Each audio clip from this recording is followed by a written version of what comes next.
Gracias, señor presidente.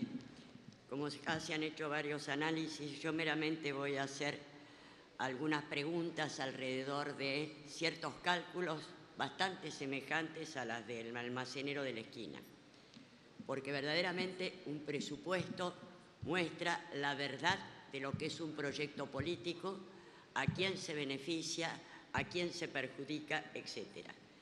Y esta orientación se revela claramente si hacemos un análisis muy somero del presupuesto 2014 para después centrarnos en 2015 y 2016. En el presupuesto del 2014, los niveles de gasto superaron en un 31% a los ingresos a los previstos en el presupuesto y a su vez los recursos percibidos bajaron en un 9% y por lo tanto un déficit cercano a los 185.000 o 190.000 millones de pesos.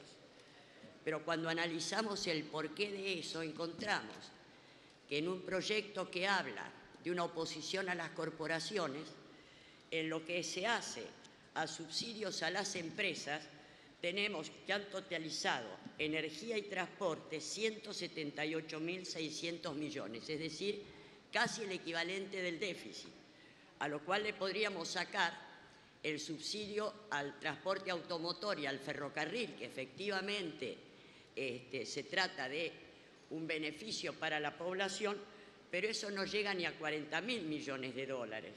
El peso fundamental lo tienen los 130.000 millones de dólares que se le da al sector energético, que creció en un 67% respecto del 2013. Ahora, cuando nos preguntamos por qué esto, descubrimos que la Argentina es el único país en el mundo que cuando los precios internacionales han bajado a $45 el barril, el gobierno nacional le reconoce a las petroleras que están instaladas aquí 77%, $77 el barril, es decir, le estamos dando $32 por barril, regalándole a las corporaciones petroleras $32 por barril, que sobre la base de 194 millones de barriles anuales se le está dando cerca de 6.500 millones de dólares, más otros 1.500 millones de dólares de subsidio al gas. Ahora, esto, reitero, es un regalo que se le hace a las corporaciones de los hidrocarburos en el único país en el mundo.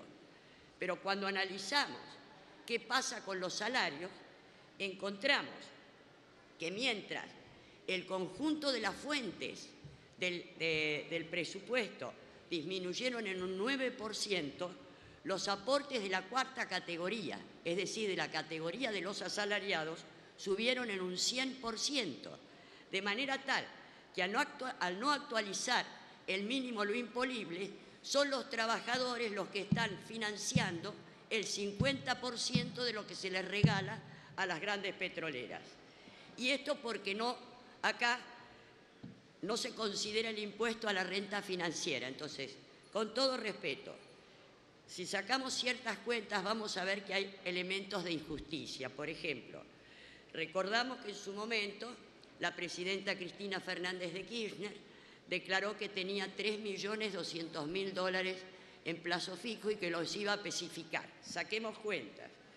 Si le calculamos a 10 pesos el dólar, son 32 millones de pesos, que a un 20% anual, plazo fijo, son 6.400.000 pesos al año, que por mes significan 530.000 pesos mensuales como ganancia de renta financiera.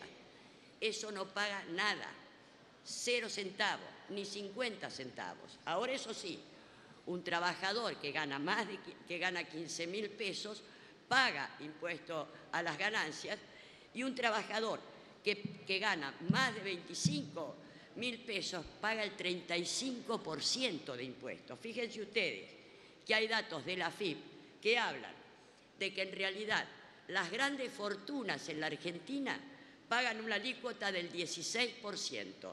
Ahora, eso sí, los trabajadores que ganan más de $25.000 pagan una alícuota del 35%. Si esto es inclusión y equidad, me parece que estamos un poco confundidos. En cuanto al presupuesto del 2015, hasta el mes de agosto no se observan grandes variaciones en la estructura y la orientación del gasto. Pero hay una situación social altamente preocupante, que es que la tasa de pobreza ronda el 25% de la población. Y lamentablemente el INDEC ha declarado que deja de publicar porque quedó entrampado en su propia mentira, porque en el 2013 publicó que había en la Argentina un 5% de pobreza. Era cuando se comentaba que estábamos mejor que en Alemania. Verdaderamente, si no se quiere reconocer un problema grave que tiene la Argentina, la cuarta parte de su población en condiciones de pobreza e indigencia, verdaderamente estamos en peligro. Otra distorsión que se hace de la situación es que nos hablan de que hay un desempleo de 6.6%. Lo que sucede es que, como ustedes saben, se mide la desocupación como un índice altamente distorsionante, porque es desocupada la persona que no trabaja, pero que en la semana anterior buscó trabajo. Ahora, si está desocupado pero no buscó trabajo, no entra como índice de desocupación, se lo considera inactivo, sin tener en cuenta que esta situación de inactivo es tremendamente más grave que la de desocupado, porque es alguien que cayó en condiciones de desaliento. Ahora, si nosotros tomamos estos inactivos, que en realidad son desocupados disfrazados, en realidad están rondando más del 10% de la población económicamente activa. Hablamos de cerca de 2 millones de trabajadores. Pero si a eso le sumamos otros inactivos, con todas las comillas del caso, que son 1,5 millones de niní, que no estudian ni trabajan, tenemos que más de 3.500.000 mayores de 18 años están en Argentina en condiciones laborales críticas. Esto es el 20% de la población económicamente activa. En este aspecto se nos dice que el déficit previsto para el año 2015 es de 139.000 millones. Sucede que entre enero y agosto subió un 38% y se continúa con los subsidios económicos a las grandes corporaciones. Pero si vamos al presupuesto del 2016, los cálculos de los niveles de inflación nos llevan a ver que estamos en las puertas de la crónica de un ajuste anunciado. La pregunta es, ¿quién va a pagar el ajuste? La inflación prevista es del 14%, aunque sabemos que estamos terminando el 2015 con una inflación que supera largamente el 25%. ¿Dónde está el ajuste?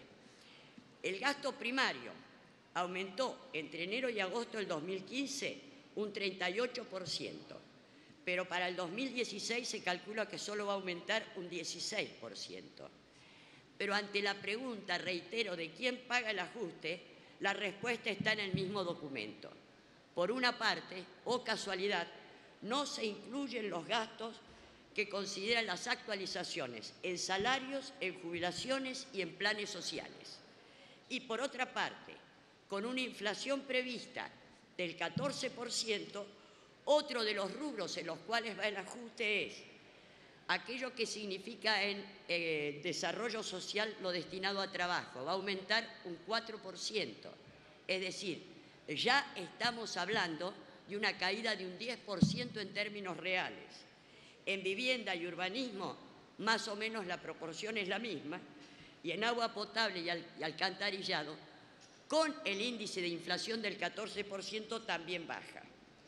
La pregunta, lo que le decimos es, ¿y por qué no pagan otros los ajustes? Fíjense ustedes que si se eliminaran los subsidios irracionales, verdaderamente inaceptables a las grandes corporaciones petroleras, si se pusiera el impuesto a la renta financiera, si se subieran los aportes patronales al nivel en que estaban en 1993 de las grandes corporaciones y que Cavallo bajó en un 50%, y se recuperara la renta petrolera aberrantemente entregada en los años 90, estaríamos contando con cerca de 20.000 millones de dólares disponibles para no hacer el ajuste que golpea a la sociedad.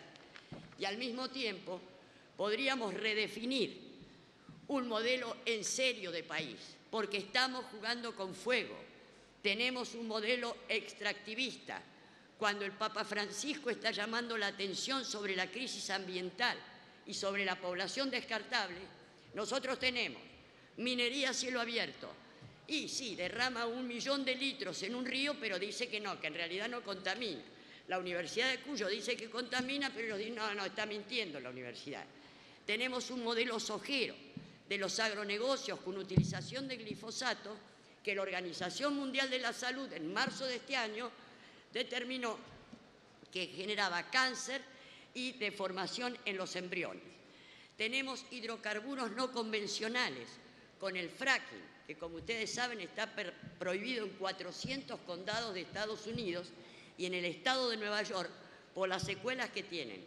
En muchos países europeos se habla de la minería a cielo abierto y del fracking como que tienen consecuencias catastróficas e irreversibles. Y a todo esto, para cerrar, estamos generando una población sobrante joven descartable. Este fenómeno mundial está produciendo verdaderos dramas en el mundo.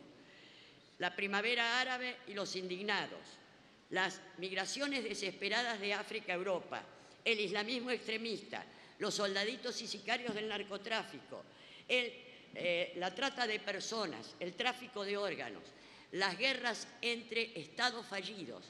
El mundo está en crisis, Argentina no tiene por qué atravesar esa crisis, pero cambiemos este modelo porque verdaderamente es una bomba de tiempo que en cualquier momento nos va a explotar. Nada más.